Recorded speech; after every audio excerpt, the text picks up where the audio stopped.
নির্দ্বিধায় কথা বলতে পারবে, আর কোনো ভয় থাকবে না।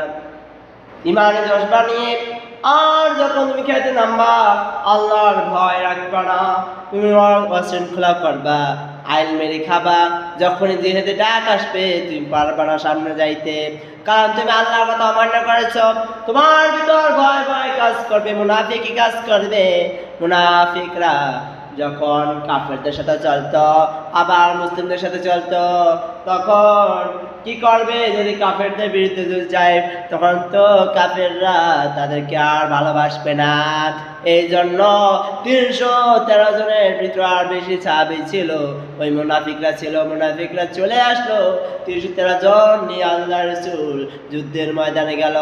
আর সেই যুদ্ধে রাসূল সাল্লাল্লাহু আলাইহি ওয়াসাল্লাম বিজয় হয়েছেন। আর এই কারণে আমরা কাজে কর্মে সব জায়গায় স্মরণ করব, আমার আল্লাহ আছেন, আমার আল্লাহ আমাকে দেখছেন, আমার আল্লাহ সব কিছু জানেন। এই কথাগুলো আমরা স্মরণ করব। যাই হোক, যে আমি যেটা বলতে চাইলাম, নামাজ যখন মসজিদে জুমার আজান হবে সবাই চলে আসবো, আর আল্লাহ নামাজের জন্য প্রস্তুতি নেব। এই জন্য আল্লাহ রাব্বুল আলামিন কত সুন্দর করে বললেন, ইয়া আইয়ুহাল্লাযীনা আমানু ইযা নুদিয়া লিস-সালাহ। যাক, আমার মেন পয়েন্ট হলো আজকে ঈমান ও যাকাত সম্পর্কে কথা হলো। ঈমান আর এই কোরআনের প্রতিটি কথা মানতে হবে, এটা বোঝানোর জন্য আমি আপনাদেরকে বলতেছি। আল্লাহ রাব্বুল আলামিন সূরা বাকারা অর্থ গাভী, এই সূরার ভিতর শুরুতে আল্লাহ কাহিনী এনেছেন, ঘটনা এনেছেন। এই সূরার ভিতরে অনেক ঘটনা আছে। এই ঘটনাগুলো পবিত্র কোরআনে যত ঘটনা আছে, যত মাসালা আছে, যেন বান্দা বিশ্বাস করে মানে। এই জন্য আল্লাহ রাব্বুল আলামিন এই সূরা অবতীর্ণ করলেন। এই সূরার ভিতর বললেন এই সূরাটা কেন অবতীর্ণ হয়েছে। শোনো শানে নজুল। রাসূল সাল্লাল্লাহু আলাইহি সাল্লাম ওবার যখন এই কোরআন অবতীর্ণ হয়েছে, বনি ইসরাঈল খ্রিস্টানরা বলল, তাওরাত জাবুর ইনজিলের ভিতর যে কোরআনের কথা বলা আছে, যে ভবিষ্যতের কিতাবে বলা হয়েছে, যে নবীর কথা বলেছে, সেই নবী নয়, এই সেই কিতাব নয়। আল্লাহ রাব্বুল আলামিন দেখেন তার রাসূলকে পৌঁছাচ্ছে, আর রাসূল সাল্লাল্লাহু আলাইহি সাল্লামকে কাফেররা যখন পাগল বলেছে, তখন রাসূল সাল্লাল্লাহু আলাইহি সাল্লামকে আল্লাহ পাক বললেন, আপনি পাগল নন, ওরাই পাগল। আপনাকে গালি দেয়, ওরা জাল সঞ্চার। আল্লাহ উত্তর দিয়েছেন, যখন রাসূল সাল্লাল্লাহু আলাইহি সাল্লামের গায়ের দিকে পাথর মেরেছে আল্লাহ রাব্বুল আলামিন উত্তর দিয়েছেন, তাব্বাত ইয়াদা আবি লাহাবিন ওয়া তাব, মা আগনা আনহু মালুহু ওয়া মা কাসাব। আবু লাহাব এক হাত দিয়ে পাথর মেরেছে, কিন্তু আল্লাহ রাব্বুল আলামিন তাব্বাত ইয়াদা, দুটি হাত ব্যবহার করেছেন, দুটি হাত ধ্বংস হয়ে যাক, ও নিজে ধ্বংস হয়ে যাক, আর সম্পদ সবকে ধ্বংস হয়ে যাক। আর এই কথাগুলো শুনেছেন, আর সাথে সাথে রাসূল সাল্লাল্লাহু আলাইহি ওয়াসাল্লামকে অপমান করার জন্য পাথর মেরেছিল, আর পাথর মারার কারণে আল্লাহ পাক উত্তর দিয়েছেন।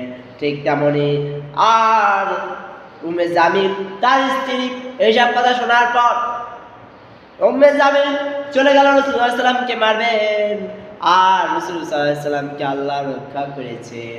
আবু বকর রাদিয়াল্লাহু তাআলার পাশে বসা, কিন্তু সে দেখতে পায় না, সে দেখে অন্যরকম, কারণ সূরা ইয়াসিনের একটি আয়াত পড়েছিলেন। আল্লাহ রাব্বুল আলামিন এই আয়াতের মাধ্যমে তাদের চোখের সামনে প্রাচীর তৈরি করেছেন। প্রাচীর বলতে কিছু দেখা যায় না, সামনে কোনো বিল্ডিং মনে করেন না, এমনভাবে দেয়াল তৈরি করেছে যাতে দেয়ালের ওই পাশে কি দেখা যায় না। তেমনই একটা কথা হলো, আবু বকরকে দেখা যায়, মুহাম্মদ সাল্লাল্লাহু আলাইহি ওয়াসাল্লামকে দেখা যায় না।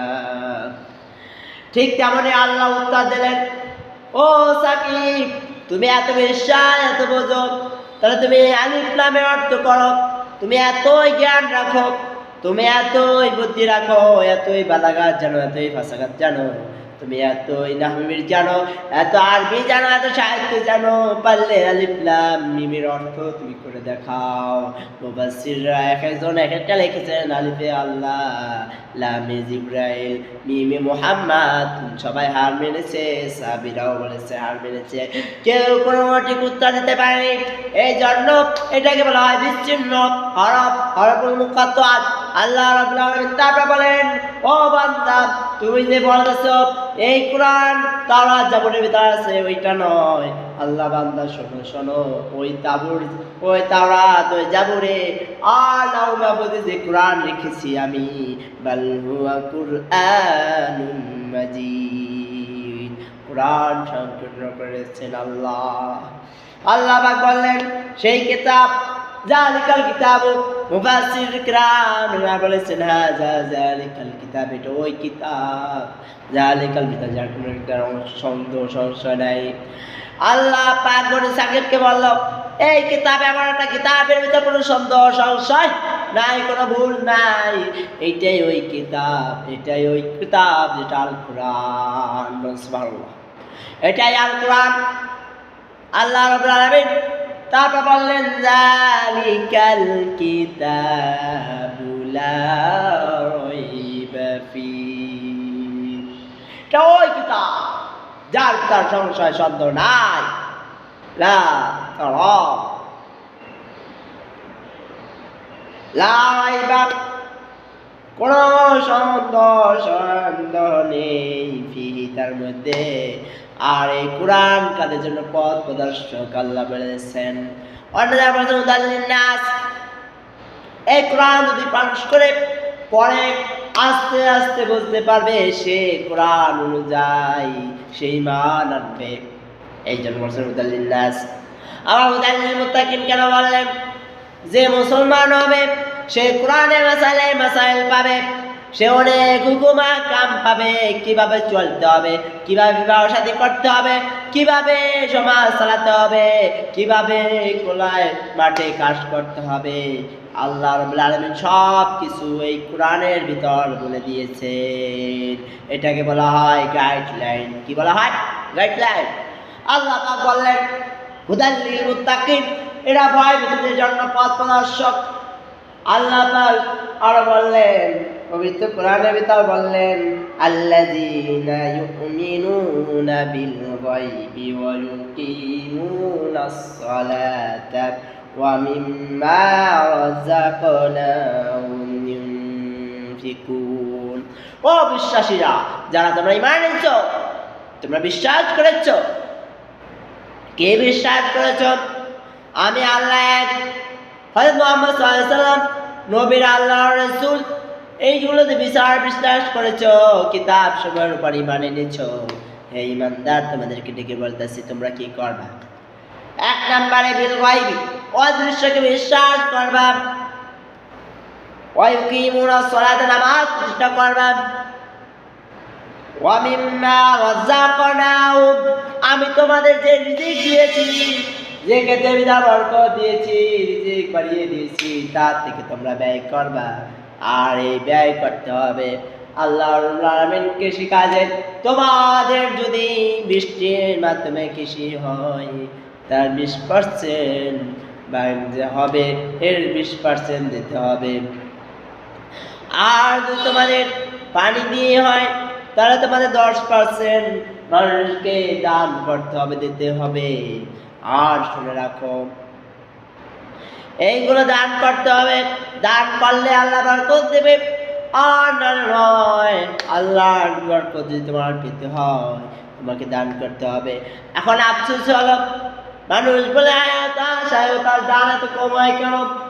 কারণ তোমরা দান করো না, অপরের যাকাত তুমি দাও না। তোমার উপর 7.5 তোলা স্বর্ণ আছে, তুমি স্বর্ণ যাকাত যারা পায় তাদেরকে দাও না। 52.5 তোলা রূপা আছে, তুমি তা দান করো না, দাও না। তুমি তাকে তো তাই দিয়ে আসবা, উল্টো বেলে তা নয়। তুমি কি করলাম? টাকা পয়সা সব জমায়ে, টাকা পয়সা নিয়ে একটা কাপড় কিনলা, কাপড়গুলো কিনলা, এই কাপড়গুলো এবার ধরলে সব দেখা যায়, শরীরে পেছানো থাকলে সব দেখা যায়। এমন কাপড় তুমি নগ্ন অবস্থায় এমন কাপড় যা বোঝা যায়, শরীর বোঝা যায় এমন কাপড় তুমি দান করলা। এই কাপড় নিতে যাই অনেকে মারামারি করলো, কাটাকাটি করলো, এগুলো মানুষ খুনাখুন হলো, আর তোমার গুনাহ হলো। এই যাকাত আল্লাহ দিতে বলেননি, এই যাকাত আল্লাহ রাসূল দিতে বলেননি। আল্লাহ রাসূলের পর সাহাবীর থেকে তাবে তাবেঈন, সেই যুগে ওমর ইবনে